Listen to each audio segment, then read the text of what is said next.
On the afternoon of April 25th, 2007, a 25-year-old police officer named Martin Arnold and his partner Michelle sat in their police cruiser in the parking lot of a public park in Heilbronn, Germany.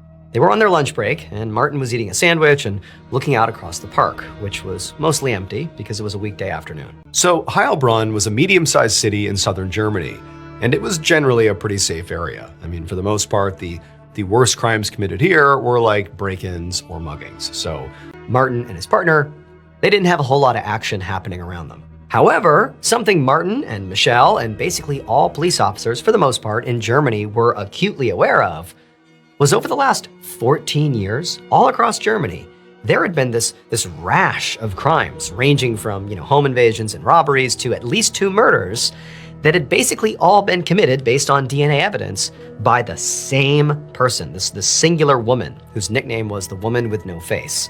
And she still hadn't been caught yet. And so in essence, all police officers in Germany were sort of like always on the lookout for this woman. She was like the most elusive and sought after criminal in the whole country. But on this particular day, as Martin sat in his cruiser on his lunch break, he wasn't really thinking about how he might get involved in capturing the woman with no face. Instead, he was just worried about his sandwich.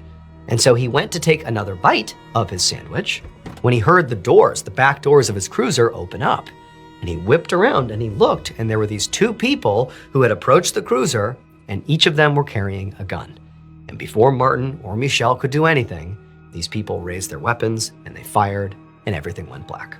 within minutes, officers from the Heilbronn Police Department had swarmed the scene. They found Michelle, who was deceased from a gunshot wound to the head. And Martin had also been shot in the head, but he was still alive. He was just unconscious. And so an ambulance rushed him to the hospital while detectives taped off the crime scene and began looking for evidence. Some officers immediately began canvassing the area looking for potential witnesses. But because the park was basically empty all day, there was nobody who had seen the shooting. Other officers looked for footprints in the ground, around the car. They also began looking for fingerprints on the car, bullet casings, hairs, other fibers inside or outside the car. But there was nothing.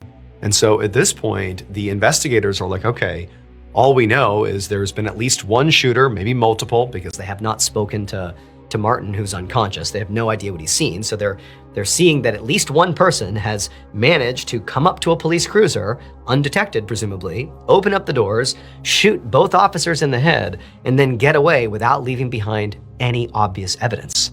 It just seemed crazy. Like, have we just missed something? Like, there's got to be something here that sort of points us in the direction of who was responsible. And so in a last-ditch attempt to find something helpful at the crime scene, one officer swabbed the inside of the car for potential DNA evidence. They knew that if there was DNA, it could belong to Martin or Michelle or anybody else who might have been inside of this car, and any of those people didn't have to be the shooter or shooters. They could just be people in the car. But it was possible that DNA found inside that car could belong to whoever did this. However, they wouldn't know about this DNA sample until the crime lab analyzed the swabs, and that could take a really long time. But it was certainly worth it. And so they sent the swabs off for testing. While they waited for the DNA results to come in, the Heilbronn PD continued trying to find witnesses or any other helpful evidence, anything, but they kept coming up empty. Their only potential witness here was Martin himself, but he was still in a coma at the hospital. It was not until weeks later that finally the police had something to go on, because the DNA results came back. And not only was there DNA found in the car, but what this DNA revealed sent the media into a frenzy and brought this investigation to the national level. At this time, it's mid-2007, and a 44-year-old German prosecutor named Günther Horn was sitting in his office when he got a call from his boss.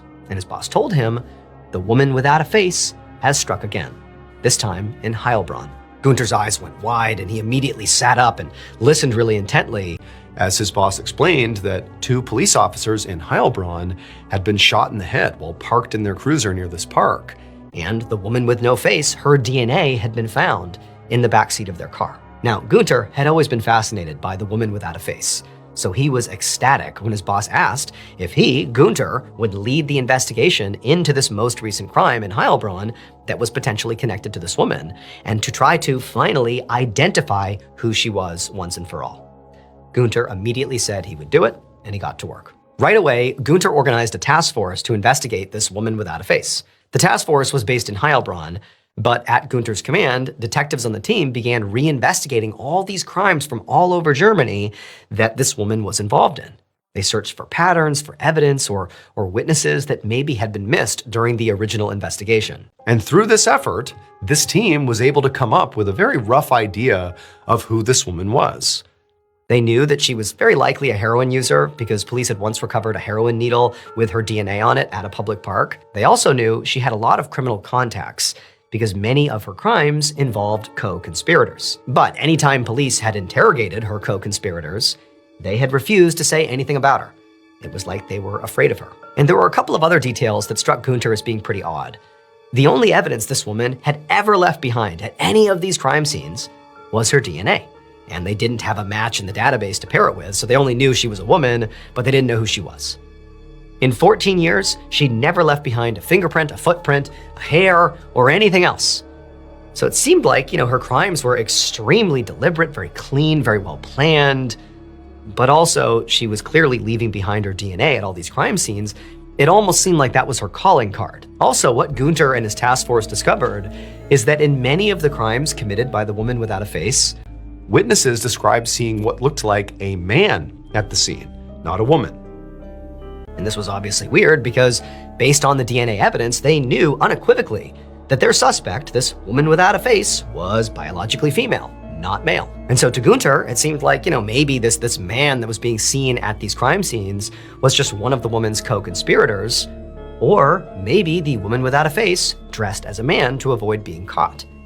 But it was impossible to know without a first-hand witness who had actually seen the suspect up close. That was what Gunter really needed. And in late May, about a month after the shooting in Heilbronn, Gunter got a call about that exact type of witness that he was looking for. That same day, Gunter walked into a hospital in Heilbronn, and he saw Heilbronn police officer Martin Arnold laying in a hospital bed with his eyes open.